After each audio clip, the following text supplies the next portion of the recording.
তাকে মই শিকাইছিলোঁ। মই নিজে এখন লিখিছিলোঁ, সৰুকৈ নাটক এখন লিখিছিলোঁ, বিদ্যালয়লৈ যাওঁ ব'লা। সেই নাটকখনকে তেওঁলোকৰ মই আজি উপস্থাপন কৰাবলৈ আনিছোঁ। আপোনালোকে চাবচোন ক'ত কেনেকৈ কিবা কৰিবলগীয়া থাকিলে আপোনালোকে দিহা পৰামৰ্শ দিলে আগলৈ আপোনালোকক সহায় কৰিব।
আমাৰ ছোৱালী কাহা স্কুল যাব বাইদেউ? বাবুটোৰ ঘৰতে কাম কৰিব খাটিব, তাকে 300 টকা দিকে নিছে। আৰু বাইদেউ বেটি চোৱা কাহা পৰেগা? ঘৰৰ কামটো ভালছে শিকিকে বিহা কৰি ঘৰত যাবই লাগিব। হে, তাই বাগানীয়া ছোৱালী হ'ল বুলি পঢ়িব নালাগে, এইবোৰ ক'ত লিখা আছে কোৱাচোন তুমি? তোমাৰ ছোৱালী শিক্ষাৰ অধিকাৰ আছে। তাই অকল ঘৰৰ কাম জানিলেই নহ'ব নহয়, তাই এতিয়া পঢ়া শুনাটো অতি দৰকাৰী। শুনা শান্তি, তোমাৰ ছোৱালীৰ শিক্ষাৰ অধিকাৰ আছে। আহচোন আমি ইয়াতে বহি শুনি পাইছোঁ।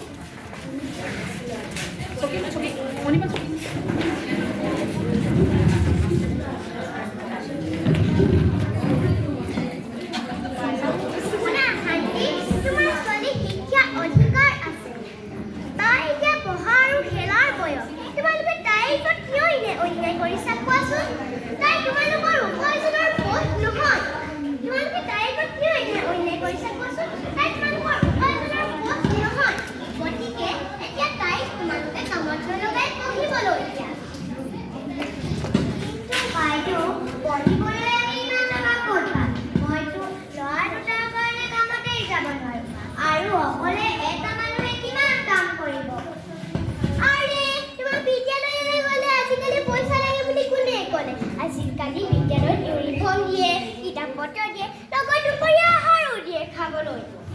হয় নেকি বাইদেউ? হয়। এতিয়া তোমালোকে তাইক কামত লগাই পঢ়িবলৈ দিয়া। কমলু আৰু শান্তি দুয়ো এইফালে আহাচোন তুমি। তোমাৰ নাম কি? নমস্কাৰ বাইদেউ, মোৰ নাম চম্পা। হয় নেকি? বৰ ধুনীয়া নাম। পিছে তুমি যে থকা মানুহ ঘৰত, তাৰ পৰা তুমি বিদ্যালয়লৈ যাবলৈ সুবিধা পাইছানে? নাই, নেযাওঁ বাইদেউ। মোক ঘৰত কাম কৰিবলৈ আহিছে আৰু মা বাবাক মই থকাৰ কাৰণে টকা দিয়ে নহয়। মোক ক'ত স্কুল যাব দিব বাইদেউ? ডাঙৰ মানুহ আহিলে মোক ভিতৰত দৰ্জা বন্ধ কৰি সোমাই থাকিবলৈ দিয়ে। হয়, এতিয়া চোৱা তুমি বহা।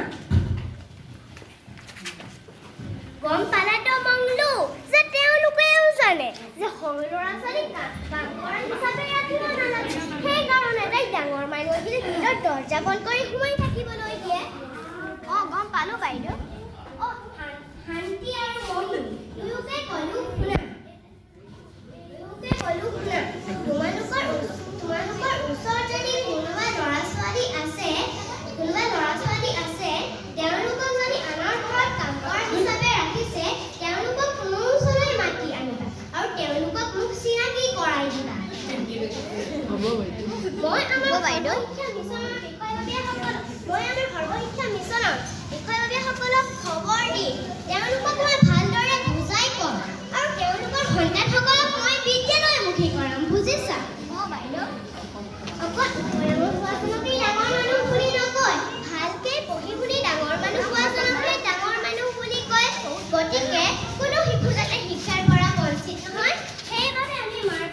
হওক